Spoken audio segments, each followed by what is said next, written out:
مذاکرات کا وہ جو عمل ہے وہ تعطل کا شکار ہوا۔ اس کے ساتھ ساتھ کچھ واقعات بھی سوات میں ہوئے، کچھ انفلٹریشن ہوئی اور اس کے کچھ حملے جو ہوئے چند، ان کی وجہ سے فضا ایک بار پھر جو ہے وہ تھوڑی سی تلخی پیدا ہو گئی، جس کی وجہ سے مذاکرات کا عمل جیسے میں نے کہا معطل ہو گیا۔ تو ابھی تک وہی تعطلی ہی ہے، لیکن ایز سچ جو ہے فارملی مذاکرات کا جو پروسیس تھا وہ ختم نہیں ہوا، کیونکہ نہ تو کالعدم کی ٹی پی نے اس کا اعلان کیا ہے اور نہ ہی ہماری طرف سے کوئی ایسی بات۔ بیرسٹر صاحب، سر آپ نے جو میڈیا ٹاک کی اس میں یہ جو آپ نے اپیل کی کہ واپس چلے جائیں وہ سوات سے جو ان کے مسلح کارکنان ہیں، سر اس پہ بہت بحث ہو رہی ہے، تنقید بھی ہوئی ہے کہ Tehrik Taliban Pakistan at the end of the day ایک کالعدم تنظیم ہے، آپ ان سے حکومت کا حصہ ہوتے ہوئے اگر یہ کہیں گے، اپیل کریں گے، تو سر اس کا تاثر تو یہ لگتا ہے کہ جیسے ہماری ریاست یا ہماری حکومتیں کمزور ہیں۔ دیکھیں جی، اگر کوئی منفی طریقہ کار یا طریقہ سوچ جو ہے وہ اپنائی جائے، اپروچ آپ کی کرٹیکل ہو، منفی ہو، تو پھر تو یقیناً یہ دلیل آپ کی بالکل صحیح ہے اور ایسا ہی تاثر جاتا ہے۔ لیکن دو تین چیزیں ہیں جو میں ہائی لائٹ کرنا چاہوں گا۔ پہلی بات تو یہ ہے کہ جہاں تک تعلق ہے اس پوری نیگوسیشن کے پروسیس کا، یہ نیگوسیشن کا پروسیس چل رہا تھا، اینڈ دا ویری ریزن یہ چل رہا تھا کہ ہم چاہتے تھے کہ امن ہو، اور وہ بھی چاہتے ہیں کہ امن ہو، کیونکہ اگر وہ یہ نہ چاہتے تو وہ ہمارے ساتھ مذاکرات کے لیے نہ بیٹھتے۔ دوسری بات یہ ہے کہ جہاں تک اس تعطل کا تعلق ہے، اس کو دور کرنے کی وجہ یا اس کی جو وجوہات ہیں وہ ایک یہ بھی ہے کہ اگر جو جنگ جاری ہے، جو حملے جاری ہیں، ان کی طرف سے جو کارروائیاں ہو رہی ہیں، جب تک یہ جاری رہیں گی تو ہم امن کے حوالے سے بات نہیں کر سکیں گے اور یہ مذاکرات اسی طرح تعطل کا شکار رہیں گے۔ تو میں نے اپنی ذاتی حیثیت میں نے اس پریس کانفرنس میں کلیئرلی کہا کہ میں اپنی ذاتی حیثیت میں ان کو یہ ریکویسٹ کرتا ہوں کہ وہ اپنے مسلح لوگوں کو یہاں سے نکال لیں، تاکہ یہ ٹینشن کی فضا ختم ہو اور ہم بات کو آگے بڑھا سکیں۔ اور ایک چیز میں آپ کو اور بتاؤں آخر میں، لمبی بات سے کترانے کی کوشش کر رہا ہوں، تفصیل میں نہیں جا رہا، لیکن ایک بات میں آپ کو بتاؤں کہ یہ جو آگ اور خون کا کھیل کھیلا گیا 20 سال، یہ پورے پاکستان کو اس کے اثرات ہوئے ہیں۔ سر میرے پاس وقت بہت کم ہے، please let me ask, Atif Khan صاحب نے ایک دعویٰ کیا ہے، تحریک طالبان نے اس کو وہ کہتے ہیں ہم اس میں ملوث نہیں تھے، سر کوئی تفصیل اور آپ کے پاس آئی ہے؟ لیکن عاطف خان کا دعویٰ تو ختم ہو گیا نا، وہ ان کو جو کال آئی تھی وہ تو بات ختم ہو گئی، وہ تحریک طالبان نے انکار کر دیا کہ ہم نے نہیں کیا، اور ان کے پولیس اس کی تحقیق کر رہی ہے، پولیس جو ہے وہ کچھ دنوں میں رپورٹ دے دے گی، تو اگر جو بھی ملوث ہوگا، جو بھی سامنے آئے گا، اس کے خلاف قانونی کارروائی کی جائے گی۔ بالکل ٹھیک سر، بہت بہت شکریہ سر، آپ نے ہمارے لیے وقت نکالا۔ طاہر صاحب، بیرسٹر صاحب کی آپ نے بات سنی، he could only join us for a short while. Sir کیا معاملہ ہے؟ اب تو لگتا ہے کہ جیسے ہر چیز اور پاکستان میں ایک تو مسئلہ تو تھا ہی صحیح، پر ساتھ میں اب سیاست کی بھی نظر ہو گیا ہے۔ گزشتہ روز وفاقی حکومت نے جس طرح کی تقریریں کی، وہ صوبائی حکومت کے اوپر بات ڈالنے کی کوشش کر رہے تھے، ان کا جو اب میڈیا ٹاک تھی، ہم نے تھوڑے سے شارٹس بھی چلائے، وہ obviously کہہ رہے ہیں جی ہمارا تو کوئی تعلق نہیں ہے۔ یہ بھی بیچ میں ایک میرے خیال میں ایک اینگل جو ہے وہ آ گیا ہے، بٹ کچھ معلوم کس کو ہے سر پھر اس سارے معاملے کے بارے میں؟ بہت شکریہ آپ کا۔ ایک چیز رہ گئی ہے، بیرسٹر صاحب نے تو اپنی وہ بات کر دی ہے، لیکن اپیل بھی ان سے ہو گئی کہ آپ چلے جائیں، آئے کیسے ہیں؟ سب سے اہم سوال ہے آنے کا، اور آنا آسان نہیں ہے۔ آنا جو بیان ایک آیا تھا کہ اپیرنٹلی یہ افغانستان سے آئے ہیں، تو افغانستان سے سوات آنا آسان نہیں ہوتا، دیر آنا، پھر دیر سے پھر آپ نے سوات، لیکن ہوا میں تو نہیں آنا نا، آپ نے زمین سے آنا ہے۔ تو یہ اس سوال کا جواب ابھی تک کسی نے بھی نہیں دیا، اس سوال کا جواب آنا چاہیے۔ میری جو معلومات ہیں، شاید یہ اعتماد سازی کے لیے کچھ لوگوں کو اپنے گھروں میں آنے دیا گیا ہے، لیکن وہ تو معاملہ الٹا ہو گیا، وہ تو حملے ہو گئے۔ گھروں میں آئے ہیں، یہ تو آپ گھروں میں تو نہیں آئے نا، جب سوات کے لوگ جس طرح بات کرتے ہیں وہ تو لگتا ہے کہ یہ پتہ نہیں کون لوگ ہیں جو مسلح ہیں اور آ گئے ہیں۔ تو یہی وجہ ہے کہ اگر اعتماد سازی ذہن میں تھی، لیکن وہ تو معاملہ الٹا ہو گیا، کیونکہ گرفتار لوگوں کو کرانا، پولیس اور آرمی آفیسر کو، پھر حملے کرنا، اور پھر سب سے زیادہ جو خطرناک حملہ تھا وہ روڈ سائڈ جو بمبنگ ہوتی ہے یہ ایک بندے کا کام نہیں ہوتا. فائرنگ تو ٹھیک ہے, آپ نے موٹر سائیکل سے فائرنگ کر دی, کسی کو مار دیا تو ٹھیک ہے, لیکن اس کے لیے ریکی کرنا, بندے کو موومنٹ پہ نظر رکھنا, بم تیار کرنا, بم پہنچانا, بندہ جائے گا وہاں پر ایک بیٹا رہے گا, ایکسپلوڈ کرے گا, تو ایک پوری ٹیم چاہیے. تو کچھ نہ کچھ انہوں نے اپنا سسٹم ایک لحاظ سے, اس سوال کا جواب بھی آنا چاہیے کہ لے کے کون آیا, کہ لے کے کون آیا ہے, اجازت کس نے دی ہے. کہ جب ابھی یہ موضوع ٹی ٹی پی کی جو واپسی ہے وہ مذاکرات کا حصہ ہے, اور بیرسٹر صاحب نے تو مان لیا کہ مذاکرات معطل ہیں. تو جب مذاکرات معطل ہے, اور اسی نقطے پہ اختلاف بھی رہا ہے مذاکرات, کیونکہ ٹی ٹی پی والے مسلح آنا چاہتے ہیں, اس کو یہ خطرہ ہے ٹی ٹی پی والوں کو کہ ان کے ہاتھوں کافی سارے لوگ مارے گئے ہیں, تو اگر وہ ویسے ہاں تو انتقام وہ ڈرتے ہیں. تو ان کے پاس یہ دلیل میری نظر میں اتنی وہ اسٹرانگ نہیں ہے, کیونکہ اگر آپ مسلح آتے ہیں تو پھر تو وہی پرانی والی صورتحال پہ سوات چلا جائے گا وزیرستان, اور پھر یہ جو معاملات ہوتی ہے پھر سوات اور وزیرستان تک محدود نہیں ہوتے ہیں, ماضی میں آپ نے دیکھا ہے. تو اس سوال کا جواب بھی آنا چاہیے. اچھا, اور سر یہ جو آبویسلی جو اپیل بھی کی بیرسٹر صاحب نے, اس پہ وہ کہہ رہے ہیں کہ آپ نیگیٹو طریقے سے دیکھ رہے ہیں, بٹ وہی والی بات سر کہ کیونکہ ہماری ایک تاریخ رہی ہے ماضی میں, ریاست کی بھی کمزوری تو نہیں ہم کہیں گے, بٹ شروع میں تو وی ور کاٹ بائی سرپرائز, بہت عرصہ لگا ہمیں کہ کہ کس طرح اس کو چیلنج کو لڑنا ہے. تو اور آپ کو یاد ہوگا کچھ عرصہ پہلے شہباز شریف صاحب بھی ایز چیف منسٹر پنجاب, انہوں نے ریکویسٹ اپیل کی تھی ایک تقریر میں, انہوں نے کہا تھا بڑا مسئلہ ہوا تھا انہوں نے بھی. تو یہ جب ایسی تقریر ہوتی ہے نا تو سر ہم جیسے لوگ تو اور ڈر جاتے ہیں, ہم کہتے ہیں بھائی اگر جو حکومت میں لوگ بیٹھے ہوئے ہیں وہ اگر اپیلیں کر رہے ہیں تو پھر تو ہاتھ سے چیز نکل چکی ہے, کیونکہ وہ بیسکلی تو ہمیں جو یہ لگتا ہے کہ ہاتھ سے چیز نکل گئی, اسی لیے تو وہ کہہ رہے ہیں اللہ دا واسطہ ہے سانو چھوڑ دے. یہ سوات میں جو لوگ نکلے ہیں نا, یہی جو آپ کہہ رہے ہیں نا ڈر اور خوف, کیونکہ لوگ نہیں چاہ رہے کہ پھر صبح وہ اٹھے اور وہاں پر لاشیں پڑی ہو نشاط چوک میں یا کسی اور چوک میں, اور وہ نہیں چاہ رہے کہ دوبارہ وہ 2 ملین 20 لاکھ تک لوگ چند دنوں میں وہاں سے نکل گئے تھے, اور خیموں میں جس طریقے سے, کیونکہ میں مردان کا ہوں, مردان میں کافی سارے لوگ تو میں جاتا تھا وہاں, اس صحافی بھی, تو وہ لوگ نہیں چاہتے. تو یہ بالکل ڈر ہے لوگوں میں, لیکن ڈر ابھی لوگوں کا ختم نہیں ہوا, وہ ان کے لیے مزید ان کو اقدامات کرنے پڑیں گے دونوں کو. آپ نے شروع میں ایک سوال کیا تھا مرکز اور صوبائی کا, یہی تو ٹریجڈی ہے ہماری کہ اہم ایشو جو قومی معاملات ہے اس میں بھی صوبے کا اور مرکز کے جو آپس میں ٹسل ہوتا ہے, تو یہ بھی ایک بڑی غلط بات ہے.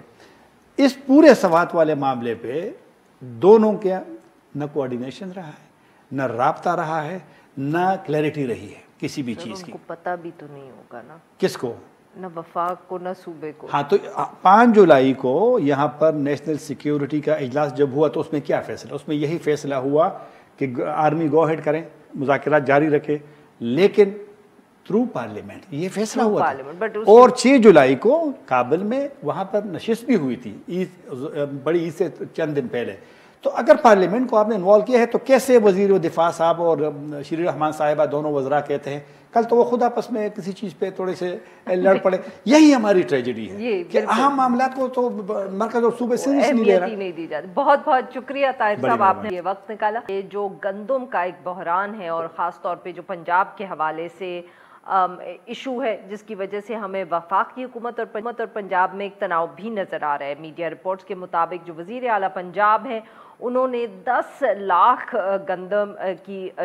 ٹن گندم کی فراہمی کے لیے خط لکھا ہے وفاقی حکومت کو. شہباز شریف صاحب جو وزیر اعظم ہیں انہوں نے یہ بھی کہا ہے کہ جو نجی شعبہ ہے وہ بالکل گندم امپورٹ نہیں کر سکتا, وہ اس کی اجازت نہیں دیں گے. وفاق نے پنجاب اور خیبر پختونخوا کے لیے جو متاثرہ علاقے ہیں سیلاب سے, ان کی وہاں بیج کی فراہمی کا بھی فیصلہ کیا ہے, مگر دونوں صوبائی حکومتوں نے اس سے انکار کر دیا ہے. اس سارے معاملے پہ گفتگو کرنے کے لیے آج ہمارے ساتھ ہیں عامر حیات بھنڈارا صاحب, یہ کاشتکار ہیں اور فوڈ ایکسپرٹ ہیں, اور ہمارے ساتھ موجود ہے احمد فراز صاحب, یہ نمائندہ ہیں ڈان اخبار لاہور. ویلکم ٹو دی شو جینٹلمن. جی فراز صاحب, سر آپ سے گفتگو کا آغاز کریں گے. سر بتائیں کہ کیا جو مسئلہ ہے ایگزیکٹلی بحران جو ہے گندم کا, یہ کیا ہے اور کیوں اس کی وجہ سے اتنی اس وقت ہمیں بیک اینڈ فورتھ نظر آ رہی ہے پنجاب حکومت میں اور وفاقی حکومت میں. اس میں آفا صاحبہ جو اصل میں کانٹیکسٹ شاید سمجھنے کی ضرورت یہ ہے کہ جب سے یہ ویٹ ایئر شروع ہوا جی ہمارا اپریل سے مئی سے, ہمارے ہاں گندم کی شارٹیج تھی جی. ہم کو 2 ملین ٹن شارٹ تھے پچھلے سال سے اس دفعہ تک. اس میں ہوا یہ کہ ڈیسائیڈ یہ کیا گیا سٹارٹ سے ہی کہ 3 ملین ٹن ہم امپورٹ کریں گے جی، اور یہ ایز ارلی ایز اپریل میں ڈیسائیڈ کر لیا گیا کہ یہ ہمارا شارٹ فال ہے، اس کو ہم امپورٹ کریں گے جی۔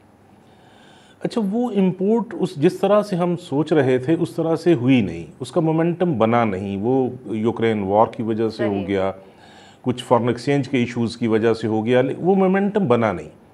آج تلک وہ تقریباً 1.1 ملین ٹن ہم کر سکے ہیں، سو 2 ملین ٹن ہم وہاں پہ شارٹ ہیں۔ سو یہ ایک بیسک تھا کانٹیکسٹ جس میں یہ چیزیں انسٹیبلٹی شروع ہوئی۔ اس کے بعد سیلاب آ گیا اور شارٹیج جو ہے وہ ایگریویٹ ہو گئی۔ جی شارٹیج سیلاب میں یہ ہوا نا جی کہ آپ کا جو یہ کہہ رہے ہیں کہ 33 ملین لوگ اس کے افیکٹ ہوئے، وہ تقریباً 5-1 لاکھ گھر بنتا ہے جی۔ اچھا، جو گندم میں تو گاؤں لوگوں کے گھروں میں پڑی ہوتی ہے نا جی گندم، وہ ساری کی ساری بہہ گئی جی۔ اچھا، اس پہ اب گیس ورک ہے، کوئی فرم فگر نہیں ہے، لیکن یہ ہے کہ وہ ایک رف سا آئیڈیا ہے کہ 500,000 ٹن اس میں چلی گئی جی۔ اچھا، اب وہ اس نے بھی پریشر جنریٹ کیا واپس مارکیٹ کے اوپر جی، کیونکہ وہ تو گندم خراب ہو گئی نا جی، لوز کر لی ہم نے جی۔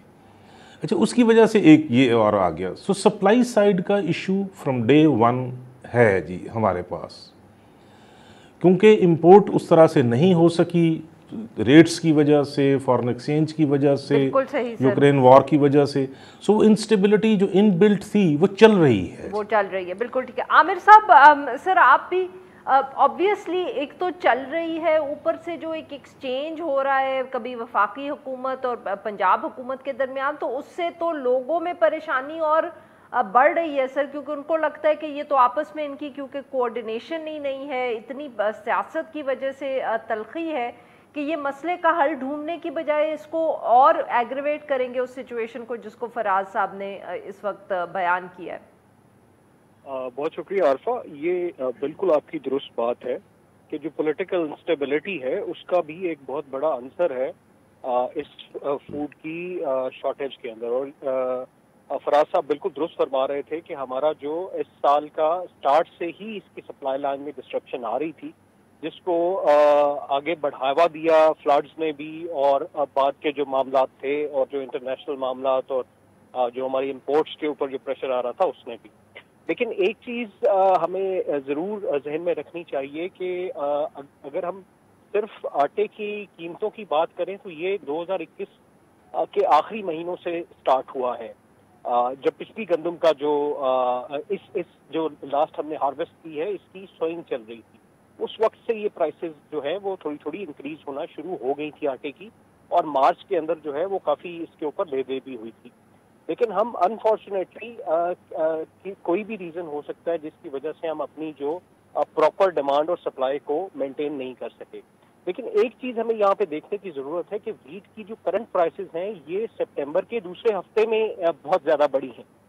نارمل اس وقت مارکیٹ کے اندر ریٹ 2500، 2600، 2700 روپے میں چل رہا تھا، لیکن جیسے ہی سندھ گورنمنٹ نے ایک پرپوزل دیا 4000 روپے گندم کے ریٹ کا، اور ساتھ ہی پنجاب نے جو ہے وہ 3000 کے قریب جو 3000 روپے پر من کے حساب سے بات کرنی شروع کی، اسی وقت جو جن لوگوں کے پاس گندم پڑی ہوئی تھی انہوں نے جو سپلائی تھی وہ روک لی ایک دفعہ۔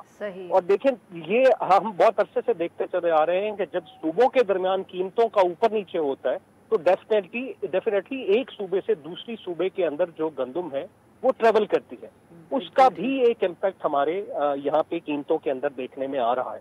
اور دوسری بات یہ ہے کہ جو نیشنل فوڈ سیکورٹی کی منسٹری ہے پوسٹ 18th امینڈمنٹ سینیریو میں، وہ ذمہ دار ہے فیڈرل گورنمنٹ آپ کی نیشنل فوڈ سیکورٹی انشور کرانے میں۔ بالکل ٹھیک، صوبوں کا کام جو ہے وہ ایگریکلچر پروڈکشن کے اندر آ جاتا ہے۔ جی فراز صاحب، سر یہی جو امپورٹ کا مسئلہ ہے جس کا آپ نے ذکر کیا کہ وہ سلو ہو رہی ہے، سر کیا وہ حکومت اس کو اگر تیز کر دے، کیا طریقہ ہے تیز کرنے کا، تو کیا اس سے کوئی یہ مسئلہ ایڈریس ہو سکتا ہے تھوڑا بہت؟ 2-3 ایشوز بڑے کرٹیکل انوالو ہیں۔ دیکھیں جو امپورٹ ہے اس وقت کو $400 کے قریب ہے جی، جو کہ آپ کی لوکل پرائس 4200 4300 کے قریب بنے گی جی۔ اچھا، اب وہ اگر پاس آن کرتے ہیں لوگوں پہ تو ایک سوشل کیوس ہے جی اس سچویشن میں، نہیں کرتے تو وہ جو 50-60 ارب روپے کی سبسڈی ہے وہ کہاں سے آئے گی جی۔ سو یہ ایشو ہے جی، ٹھیک ہے جی. اس کے پریکٹیکل ایشوز بھی ہیں کہ گندم آپ اس وقت یوکرین سے کتنی ایک منگوا سکتے ہیں یا رشیا سے کتنی منگوا سکتے ہیں. اس کے علاوہ اس کے فائنینشیل ایشوز بہت زیادہ ہیں جی ہماری اکانومی کے لیے. اسی لیے آج پرائم منسٹر کہہ رہے ہیں کہ ہم نے پرائیویٹ سیکٹر کو نہیں کرنے دینی کیونکہ وہ پھر اب نارمل پروفٹس پہ چلی جاتی ہے نا جی. ٹھیک ہے سر. ہاں وہ امپورٹ کے ایشوز اپنے ہیں. یہ اسٹارٹ سے اگر پلان کر لیتے نا جی اس کو کہ ہم نے کس کس وقت کرنا ہے. اصل میں فلڈز نے میرا خیال ہے بہت سچویشن خراب کر دی جی. ان کا پلان جو آرام سے کرنے کا تھا اس میں ہوا یہ کہ فلڈز آ گئے اور فلڈز نے پوری انسٹیبلٹی نئی کریٹ کر دی ایک اس کے اندر مارکیٹ کے اندر. صحیح صحیح. تو عامر صاحب سر اب یہ تو آبویسلی فلڈز تو ایک ایسی صورتحال تھی شاید اس کے لیے تو کوئی حکومت نہیں کیٹر کر رہی, بٹ آپ باقی جو کافی چیزوں کا ذکر ہو رہا ہے سر, اب مستقبل کے لیے کیا پلاننگ ہم بہتر کر سکتے ہیں؟ جیسے آپ نے ذکر کیا حکومتوں کے درمیان جو لیک آف کوآرڈینیشن ہے, کچھ ان ٹرمز آف جو منگوانی ہے تو اس کے لیے ان ایڈوانس کوئی پریپریشن ہو, کوئی 18th امینڈمنٹ کے بعد فوڈ سیکیورٹی کی منسٹری کو اسٹرینتھن کیا جائے. واٹ آر دی آپشن سر؟ میم ابھی دیکھیں, ابھی میرے خیال میں جو فیوچر کا مسئلہ ہے وہ زیادہ کریٹیکل ہے جس کے اوپر سب حکومتوں کو بیٹھنا چاہیے. کیونکہ ہم پچھلی جو گورنمنٹ تھی اس نے 28.9 ملین ٹن کی ٹارگٹ سیٹ کیا تھا. موجودہ گورنمنٹ نے فلڈ کی صورتحال کے اندر رہتے ہوئے 28.4 ملین ٹن کا جو ٹارگٹ ہے گندم کی پروڈکٹیوٹی کا, پروڈکشن کا, وہ سیٹ کیا ہے. لیکن کیا ہم فارمرز کو وہ کچھ دے پا رہے ہیں؟ پچھلے سال دیکھیں, پچھلے سال سے ان پٹ کی کاسٹ ساری ڈبل ہو چکی ہیں. فارمر نے 2200 روپے کے حساب سے سیونگ کی تھی اپنی نیکسٹ کراپ کی. ابھی آپ کی جو صوبوں کے درمیان میں مسئلہ 4000 اور 3000 کا کھڑا ہے. ابھی فیڈرل کی جو فاسکو ہے اس نے ابھی ریٹ ہی اناؤنس نہیں کیے. تو تین طرح سے میرے خیال میں سب سے زیادہ ضروری ہے گورنمنٹس کو سب کو مل کر بیٹھ کے ایک تو minimum support price immediately announce کرنے کا, کیونکہ ابھی گندم کی بوائی کا سیزن ہے اور فارمرز ڈائیورٹ ہوتے چلے جا رہے ہیں. دوسرا, کیا وہ ایسے معاملات ہیں جس کے اندر جا کر کسان کو کم قیمت جو ان پٹس ہیں, کھاد, بیج اور دوائیں دی جا سکتی ہیں تاکہ کراپ کی پروڈکٹیوٹی میں اضافہ ہو سکے. اور تیسرا, ہمیں ابھی سے پروجیکشن کرنی ہوگی کہ کتنی گندم کی ہمیں اگلے سال ضرورت پڑے گی, کیونکہ جو کرنسی اور انٹرنیشنل سینیریو ہے, دیکھیں پوری دنیا اس وقت خوراک کے مسئلے کی وجہ سے پریشان ہے. ہمارے پاس ابھی اپرچونٹی ہے لوکل بھی پروڈکٹیوٹی بڑھانے کی اور انٹرنیشنل امپورٹ بھی کرنے کی. تو سب سے پہلے تو ان کا مل بیٹھ کر بات کرنا بہت ضروری ہے, سب جھگڑوں کو چھوڑ کر صرف فوڈ سیکیورٹی کے مسئلے کو کس طرح سے حل کرنا ہے. بہت بہت شکریہ ہمارے دو مہمانوں کا, انہوں نے ہمارے لیے وقت نکالا. ناظرین آج کے لیے we'll be back tomorrow at the same time.